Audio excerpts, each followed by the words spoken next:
안녕하세요. 미스터 팩트입니다.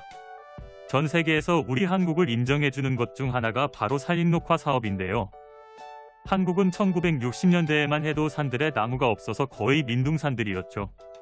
하지만 1960년대 중반에 산림녹화 사업을 진행해 전 세계 유일하게 산림녹화에 성공한 나라가 됐으며 어느 누구도 따라할 수 없는 업적이 되었죠. 심지어 중남미 국가들은 한국에게 산림관리 및 복원에 대한 한국의 경험과 전문성을 배우고 싶다고 말했는데요. 그중 온두라스 국립산림과학원 총장은 전 국민이 함께 나무를 심고 짧은 시간에 황폐한 숲을 성공적으로 복구한 한국, 우리의 롤모델입니다 라며 한국을 극찬했죠. 예전 한국의 산은 놀라울 정도로 황무지였는데요. 1900년 독일의 기자 지그프리트 겐테는 당시 조선의 민둥산을 보고 자신이 쓴 책인 신선한 나라 조선 1901에서 남산 꼭대기에서 서울을 내려다보면 헐벗은 산림으로 암담하고 황폐한 모습이다 라며 책에 적혀 있을 정도로 한국의 산림은 암울했었죠. 예전 한국의 산과 지금의 산 비교 사진을 보면 지금은 전혀 상상할 수 없는 산의 모습에 한국의 많은 젊은 층도 정말 놀랍다는 반응이었습니다. 또한 해외 유명 커뮤니티에 한국의 1960년대 산과 현재의 산을 비교한 사진이 올라와 해외의 많은 네티즌이 놀라움을 금치 못했습니다. 그리고 서로 토론을 벌일 정도로 반응이 뜨거웠죠. 또한 현재 세계 4대 산림 강국 중 4위가 바로 우리 대한민국이죠.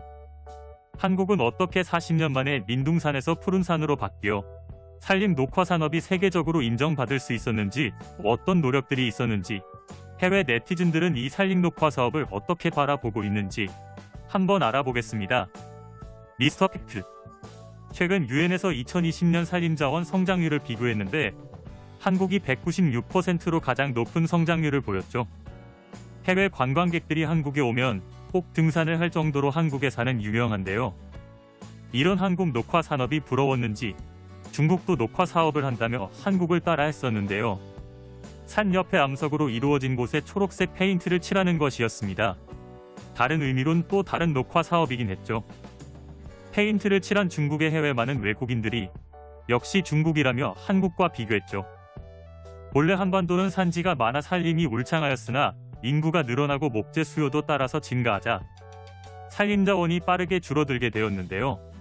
광복 후 식목일을 지정해 녹화 사업을 진행하려 하였지만 한국은 온돌로 난방을 하는 나라여서 가정용 연료의 목재 비중이 80%에 달하여 근본적인 해결이 되지 못했죠.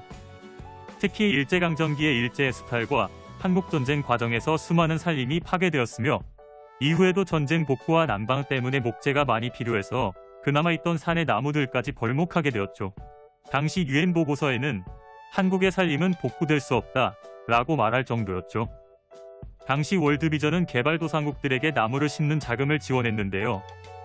하지만 개발도상국들은 나무를 심는 자금을 돈으로 주면 떼어먹고 묘목으로 주면 대충 심고 관리를 안 해 나무가 뿌리를 내리는 활착률이 10%도 안 나오는 상황이었죠.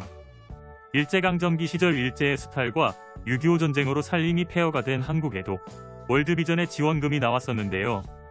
한국도 처음엔 월드비전의 지원금을 떼어먹는 게 아닌가 하는 의혹을 받았었죠. 가장 근본적인 원인은 난방용 목재였는데 한국은 그 돈으로 묘목을 사는 게 아니라 산림녹화 사업에서 가장 먼저 한 일이 석탄 개발 사업이었죠. 그 예산을 준 월드비전에서는 무슨 짓이냐며 반대가 있었지만 한국왈 장작으로 난방을 하고 나무로 집을 짓는 한국에 나무를 심기만 해서는 제대로 크지도 못하고 땔감이나 기둥이 된다. 나무 대신 땔감과 건축자재를 대신할 수 있는 대안을 먼저 제공해 줘야 한다는 논리로 사업을 밀어붙였는데요. 석탄과 시멘트 탄광들이 가동되자 땔감용 나무 대신 연탄이 보급되기 시작했고 집을 지을 때 목재 대신 시멘트로 대체되며 산림사업에 박차를 가하게 됐죠. 두 번째로 한 일은 화전민을 없애는 일이었는데요. 화전민은 깊은 숲속에서 일부러 나무를 불태워 그 자리에 농사를 지어 먹고 살고 있었죠. 그런 화전민들을 산 밑으로 이주시키기 위해 어린 자녀들까지 교육도 안 시키고 화전민으로 키울 거냐고 말하며 화전민 정착촌을 만들어 집과 학교를 지어주고 양공 등 임업 교육을 시키고 일자리를 내어주며 화전민이 먹고 살 거리를 마련해주며 화전민을 줄여나갔죠. 이렇게 사전 정비를 한 후 우리 한국은 드디어 나무를 심기 시작했죠. 여기서 정부의 신의 한 수가 나왔습니다. 공무원들에게 나무를 심으라고 지시 후 끝난 게 아니라 바로 공무원들을 활용해서 교차 검사를 하게 한 것인데요. 당시엔 공무원들은 해당 지역 출신들이 읍사무소, 면사무소 등을 장악하고 있어 정부의 지시가 잘 통하지 않았는데요.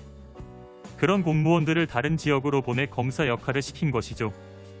경상도 공무원은 전라도로, 전라도 공무원은 경상도로 보내는 등 산림 공무원들을 타 지역으로 보내 교차 검사를 하게 한 후 인센티브와 승진 심사에 점수가 걸린 공무원들 간의 경쟁도 붙였는데요. 자기가 속한 지자체가 성과평가를 잘 받기 위해선 타 지역 점수를 깎아야 해서 공무원들이 타 지역 교차 검사를 가면 눈에 불을 켜게 됐죠. 서로 이기려 하다 보니 더 열심히 하게 됐고 활착률 100%라는 숫자가 나오게 됐죠. 그 당시 월드비전은 활착률 100%라는 숫자를 믿지 못했는데요. 다른 개발도상국들은 활착률이 10%도 안 나오는데 한국은 묘목을 하나도 안 죽이고 100% 다 키웠다는 활착률은 거짓이라고 평가했죠. 하지만 활착률 100%는 사실이었는데요. 바로 묘목이 공급하는 과정에서 죽는 것을 감안해서 110%를 지원했는데 공무원들은 110%를 받으면 지정된 곳에 100%를 심고 나머지 10%는 다른 곳에 심어서 타 지역 공무원이 와서 검사할 때 나무가 죽거나 상태가 안 좋으면 다른 곳에 심어둔 나무로 바꿔 활착률 100%라는 말도 안 되는 숫자가 나오게 된 것이죠. 심지어 해풍과 돌산으로 이루어져 나무가 자랄 수 없다고 했던 포항시까지 녹화 사업을 성공시킬 정도로 열과 성을 다했죠. 전 국민이 함께 참여해 나무를 심고 오랜 시간 동안 관리해서 치유가 불가능할 것 같았던 민둥산은 울창한 숲으로 바뀌게 되었죠. 해외 유명 커뮤니티에 한국의 산에서 볼 수 있는 일부숲은 사실 인공적인 것입니다. 60년대 산림녹화 산업의 결과물이다 라며 게시글엔 한국의 과거와 현재의 산 사진이 올라와서 뜨거운 이슈였죠.